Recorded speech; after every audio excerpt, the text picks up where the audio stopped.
What's up, everybody? It's me, Chris, back at you here to give my predictions on this weekend's HBO card. Looks like a good card. First off, I want to give a couple quick plugs. Once again, check out the radio show every Thursday, 5 to 7 Pacific, 8 to 10 on the East Coast, blogtalkradio.com/leaveininthering. This week we got Robert the Ghost Guerrero on, as well as a couple other young up-and-coming fighters. Be sure to check out the website, thewillbebloodfightshow.com.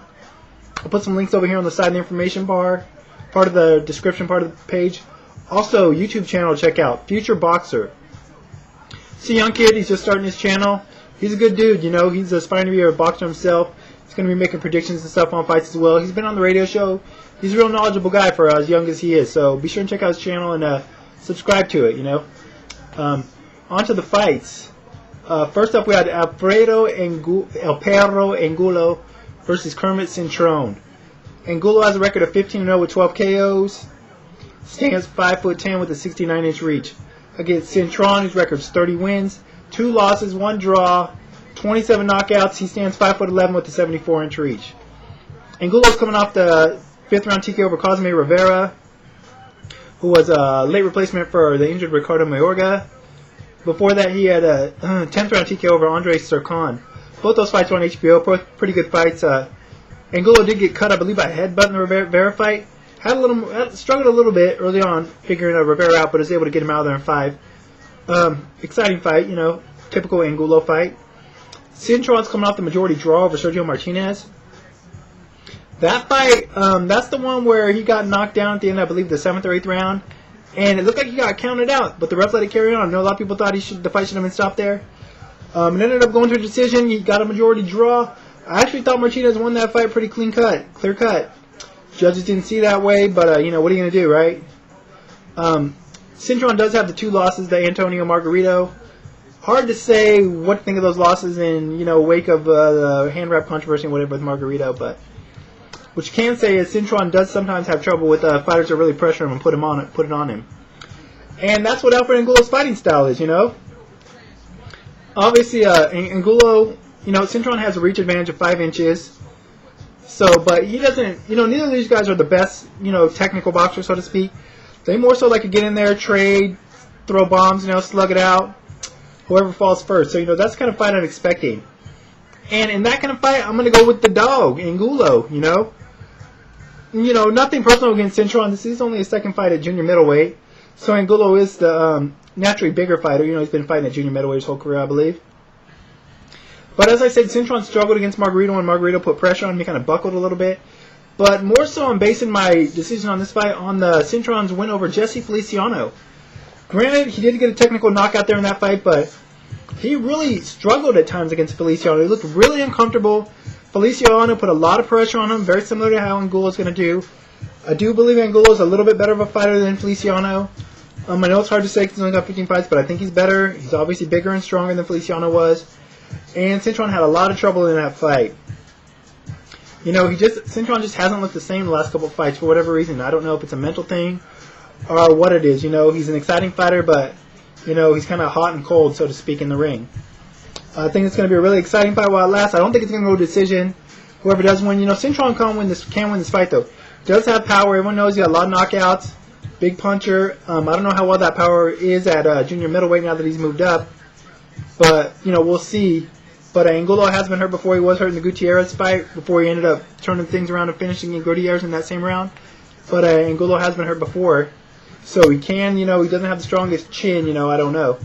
Whether Cintron can hurt him or not, we'll see. But regardless, I'm going to go with Angulo to win this fight by TKO. Not really going to call it around, but just in an exciting war of a fight. Next up, we got for the WBC 147-pound title, welterweight title, champion Andre Berto against Juan Urango. Berto, record 24-0, 19 knockouts. Stands 5'8.5". Boxing rec didn't have his reach on there, so I don't know what that is. Against Juan, the Iron Twin Urango, record 21-1, 16 KOs. He stands 5'7". Berto's coming off the unanimous decision win over Luis Collazo. Very exciting fight, very good fight, very close fight. I know some people thought Collazo won that fight or it should have been a draw. I actually thought Berto pulled out by the slimmest of margins. It was a close fight, but I thought Berto pulled it out. I'd like to see the rematch. Urango's coming off a unanimous decision win over Herman and Gojo. Clear-cut win for him. He does have the one loss to Ricky Hatton, but he was competitive. You know, he lost the fight, but he was competitive. I believe he even hurt Hatton once in that fight with the body shot. You know, and I think that, you know, that would be a smart tactic for him to try in this fight. You know, Berto is the naturally bigger fighter. I think he's probably a little bit stronger, but not by much. Juan Urango is a very strong fighter. Even though he's moving up in weight to welterweight, he's still a very strong, short, compact fighter. I don't think he's going to give up a lot of strength in this fight. He's definitely going to give up a lot of speed, though. Berto's a much faster fighter, has much faster hands, better foot movement. You know, he's just going to be moving around the ring a lot quicker than Urango is. And that's his best bet, you know, to win the fight. I don't think, you know, he should get in there and really trade it out with Urango, because that's, you know, Urango's only chance to win the fight, in my opinion. Although Urango can also go to the body. You know, Berto did struggle a couple times. I actually struggled more than a few times in the Collazo fight, but I thought Luis Collazo was very effective in that fight when he used body shots. Really took the steam out of Berto in a couple of those rounds. You know, those fights, the Collazo and Berto were trading rounds. And there were some rounds where Berto really looked like he was out of steam. Now, we talked to Andre Berto on the radio show last week, and he said he wasn't at his best in that fight. You know, he said he just didn't feel himself, but he was still able to win. So if that's the case, then, you know, you can look for a better performance by him this time.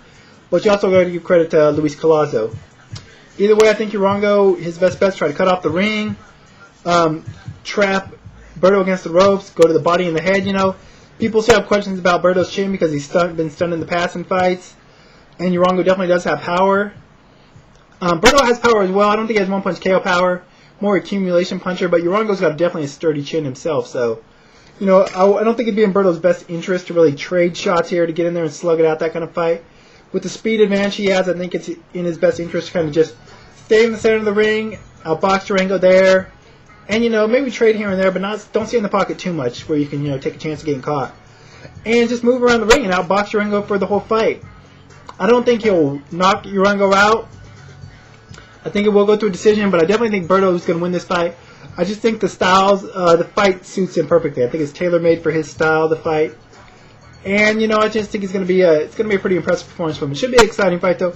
Competitive. I definitely think Urango can hold his own. I just don't really think he's going to win the fight unless he catches Berto. If he catches him and hurts him, you know, and jumps on him, he can. But I'm going to go with Berto to win this fight by decision.